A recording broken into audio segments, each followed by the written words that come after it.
Coming in at number 5, Possession. Directed by Andrzej Zulawski and released in 1981, Possession follows the relationship between an international spy and his wife, who begins exhibiting increasingly disturbing behavior after asking for a divorce. Possession is an international co-production between France and West Germany at the time, and was filmed in Berlin in 1980. The film went on to debut at the Cannes Film Festival, where Adjani won the award for Best Actress for her performance. However, not all critics agreed. Reviewing the movie after its screening at the San Francisco International Film Festival, Wayman Wong panned the movie as a sick and violent piece of trash.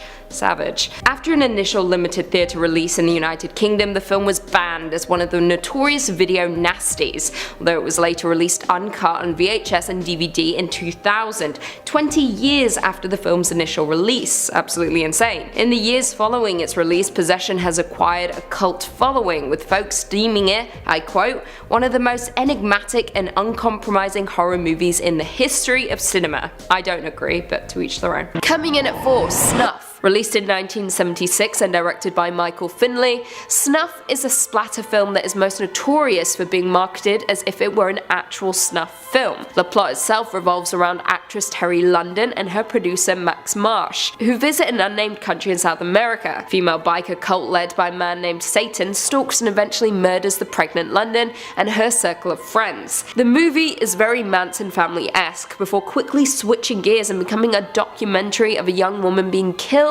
by the film's crew. Now, this movie actually has an interesting backstory. Michael Finley went down to Argentina to shoot a quick and dirty movie that would ultimately cash in on the helter-skelter craze, titling it Slaughter. However, the movie was unreleasable, but the then distributor Alan Shackleton had the idea of filming a fake killing, tacking it on the end of the movie and creating rumors that this was the real deal, a real snuff film. So to double down on the urban legend, they renamed the movie Snuff, and then hired fake protesters to picket in front of theatres.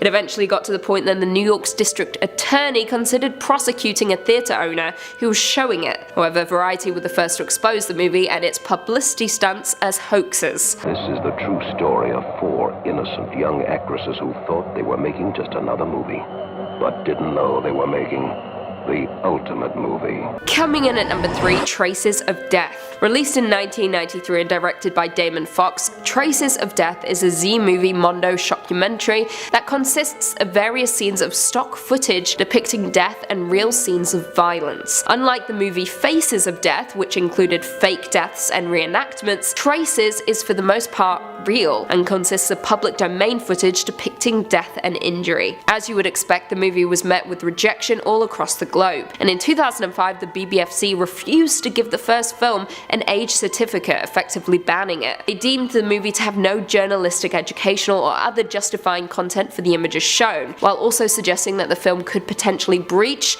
the UK laws under the Obscene Publications Act. The entire series has been subject to confiscation by customs authorities in Australia, and according to the country's regulations, I quote, they offend against the standards of morality, decency and propriety generally accepted by reasonable adults to the extent that they should not be imported. Honestly, this film is absolutely disgusting and should never be watched. Coming in at 2, Henry, Portrait of a Serial Killer. Released in 1986 and directed by John McNaughton, Henry, Portrait of a Serial Killer is a psychological horror about the random crime spree of a serial killer who seemingly operates with impunity. The film was, as expected, quite controversial. In the UK, the film has had a long and complex relationship with our friends the BBFC, with them refusing certification for many years. Now, the film's production company didn't even want to give the movie a theatrical release, which is a surprise, leaving the director to personally send out screener copies to critics in hopes of drumming up buzz. However, no one was willing, simply because the MPAA gave the movie an X rating, which at the time was mostly reserved for porno films. The film has heavy violence, which actually aided in the creation of the NC-17 rating, a distinction for movies with extreme content that don't quite cross the line into porn. But you may be asking, what happened to the film in Australia and New Zealand? Well, the film was originally outright banned by the film censor in 1992. A censored version was subsequently released on home video with cuts to the family massacre sequence,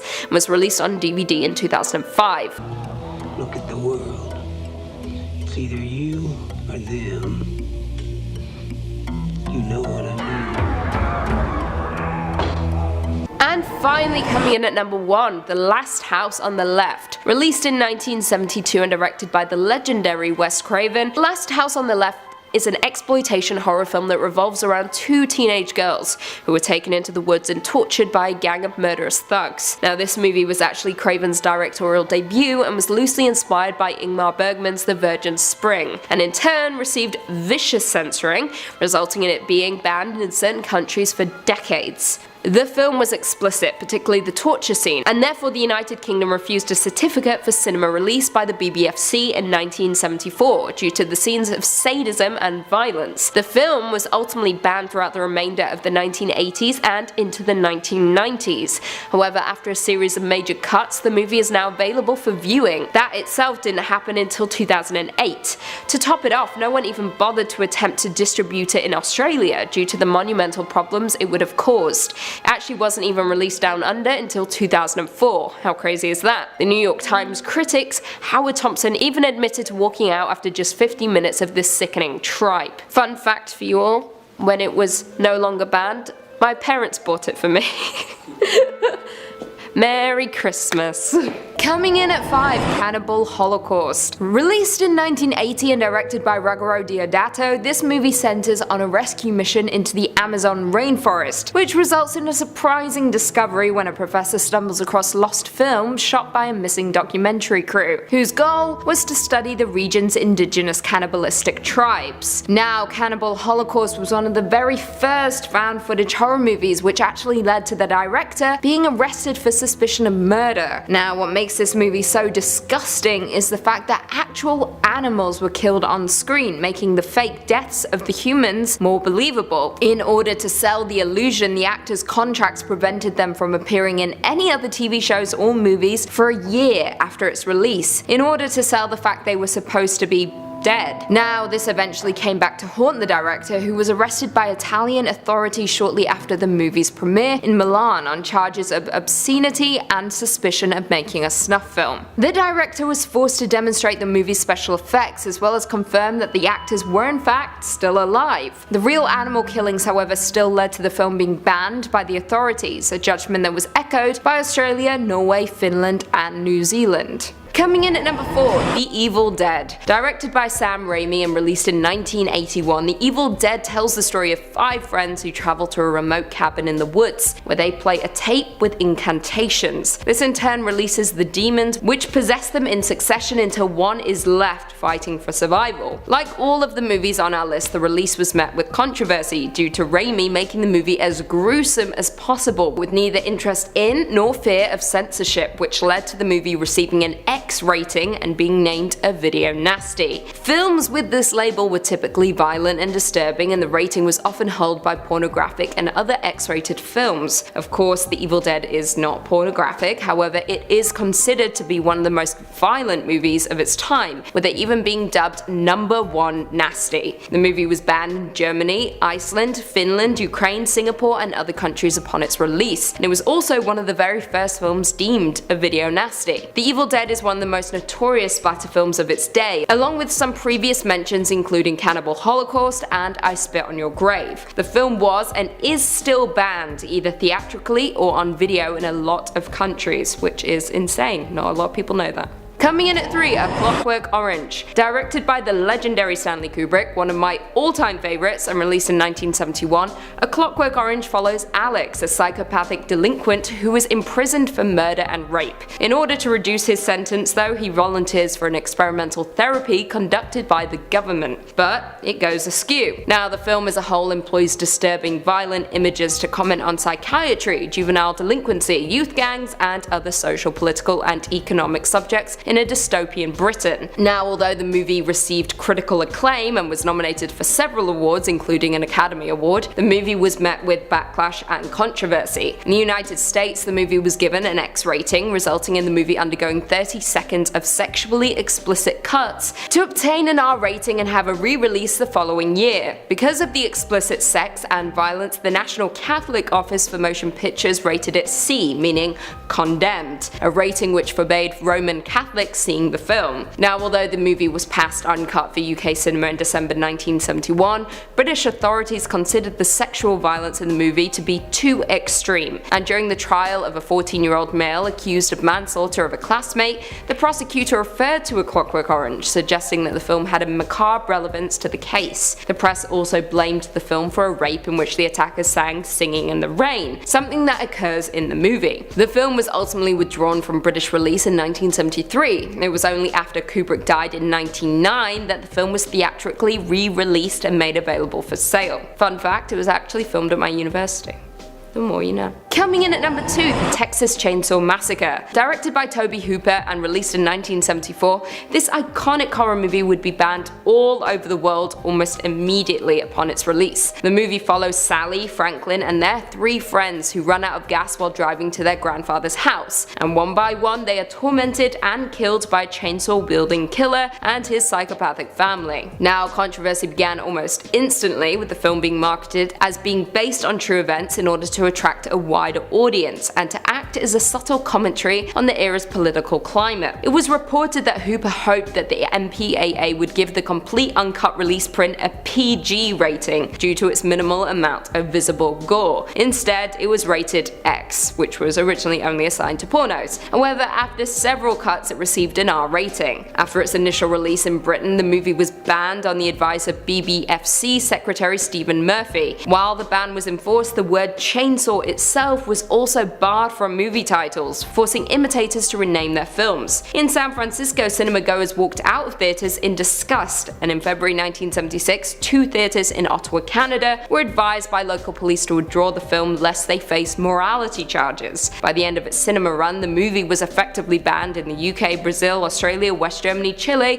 Iceland, Ireland, Norway, Singapore, and Sweden. However, that aside, as one of the first slasher films, it is credited with giving birth to a number of horror tropes, and is by far one of the most influential horror movies of all time. And finally, coming in at number 1, The Exorcist. Directed by William Friedkin and released in 1973, The Exorcist of course tells the tale of a young girl named Reagan who inadvertently summons the demon Pazuzu, who possesses the young girl and tortures her until an exorcism can be performed. The film was one of that year's highest grossing movies, surprisingly, considering the controversy surrounding it. Audience members walked out, some fainted, vomited, and others cried and screamed when the film was unleashed upon the world. To quote Newsweek on February 2nd, 1974, "On December 26th, a movie called The Exorcist opened in theaters across the country, and since then, all hell has broken loose." The movie grossed $1.9 million in its first week, setting house records in each theater. Now, what initially caused some controversy was the angiography scene in which a needle is inserted into Reagan's neck and blood spurts out. A procedure Friedkin states was actually performed on camera, with many critics calling it a needless scene, and genuinely disturbing. The movie was released in London on March 14th, 1974, and was instantly met with protest around the UK by the nationwide Festival of Light, a Christian public action group concerned with the influence of media on society, in particular the young. The protests involved members of the local clergy and citizens handing out leaflets to those queuing to see the film, offering spiritual support for those who asked for it. Now, the film was available on home video in the early 80s, however, due to the film's notoriety, young viewers began to seek it out, of course, resulting in all copies being withdrawn from the UK in 1986, remaining unavailable for purchase until 1999, effectively banning the movie. Coming in at 5, I Spit on Your Grave. Released in 1979 and directed by Miyazaki, I Spit on Your Grave is a rape and revenge horror film that tells the story of Jennifer Hills, a writer based in New York City who exacts revenge on each of her tormentors after 4 men gang rape her and leave her for dead. The movie is a violent slice of horror that was unsurprisingly met with fierce opposition upon its release. Critics such as Roger Ebert refer to it as, I quote, "a vile bag of garbage without a shred of artistic distinction, and attending it was one of the most depressing experiences of my life." He also went on to call it so sick, reprehensible, and contemptible, and he could barely believe it existed. However, it wasn't just movie critics who hated the movie, entire countries did as well. Canada initially banned the film, however they later allowed individual provinces to decide if it would be allowed within their borders during the 1990s. The UK would only allow the movie to be released in censored form, meaning severe cuts, whereas countries such as Norway, Iceland and West Germany at the time banned it outright on the premise that it supported violence against women. However, stranger still, the movie was only banned in Australia 20 years after its release. The ban was rescinded in 2004, however, but not all countries were as lenient, with the film still remaining banned in Ireland to this day.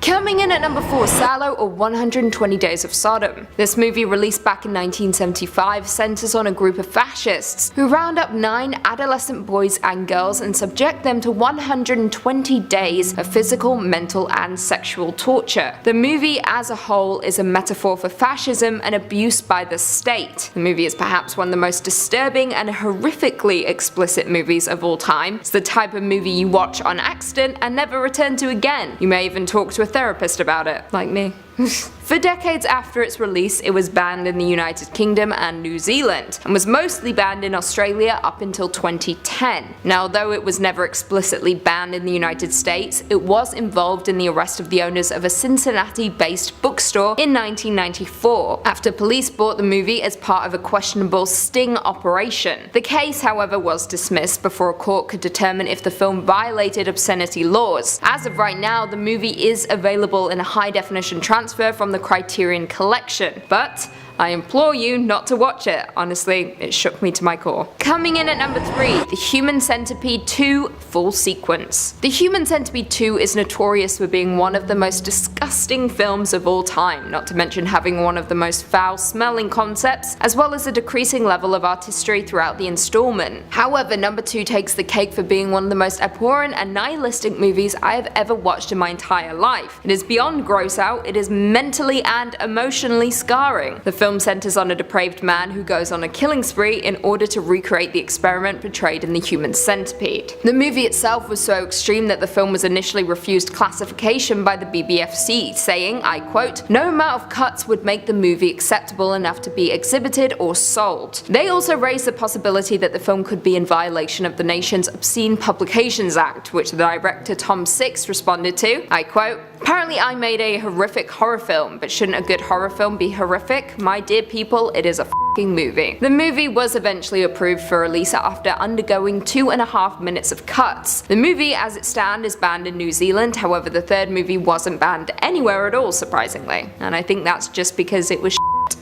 Coming in at number 2, Nekromantik 1 and 2. Directed by Jörg Buttgerdt and released in 1987, Nekromantik follows a street sweeper who cleans up after grisly accidents, and after he brings home a full corpse for him and his wife to enjoy sexually, he is dismayed to discover his wife prefers the corpse over him. Savage. Now, this film, aside from our number 1 point, is perhaps the most disgusting movie out there, with the movie containing acts of necrophilia and animal cruelty in abundance. Now, unlike a lot of movies on our list, these disturbing moments had a purpose, but still, it was tough to swallow, considering these scenes of sex with corpses were used to creatively further a story of elite oppression and class struggle. Due to this, the movie was banned in Iceland, Norway, Malaysia, Singapore, New Zealand, Finland, Australia, and a handful of provinces in Canada. Now, the film itself was actually made specifically to protest government censorship, but despite this, the movie faced no real opposition in its home country of Germany until sales became restricted a few years later. Although the reaction from German authorities to the first Nekromantik was relatively muted, the release of the sequel, Nekromantik 2, certainly made up for it, with the authorities raiding theatres that screened the movie and confiscated prints, making any possession of the film a punishable act. And finally coming in at number 1, A Serbian Film.